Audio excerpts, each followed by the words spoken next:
அனைவருக்கும் வணக்கம். நான் பிரபாகர் ஜோதிடர். ஓம் சிவாய நமக. சிவசக்தி திருச்சிற்றம்பலம். இப்போ நான் என்ன சொல்ல போகிறேன்னா, ஒரு பெண் ஜாதகத்தில் இருதாரம் ஏற்படுறதுக்கு வாய்ப்பு சொல்கிறேன், கருத்தில் கொள்ளுங்கள். ஒரு பெண் ஜாதகத்தில் லான் போட்டுக்க லக்குனம், அங்கிருந்து 7ஆம் இடம்.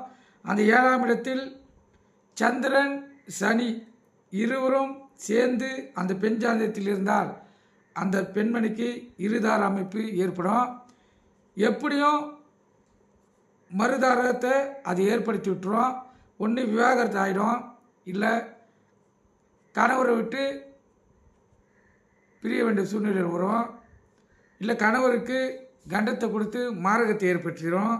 அதனால் இந்த சந்திரன் சனி 7 நிற்க பிறந்த பெண் முழுமையாக அந்த தோஷத்தை கழிச்சிட்டு தான் திருமணமே செய்யணும். இல்லைனா பெண் வீட்டார்கள் மிகவும் கஷ்டப்பட வேண்டியிருக்கும். அதை கருத்தில் கொண்டு பயன்பெறுங்க. நன்றி, வணக்கம். வாழ்க வளமுடன்.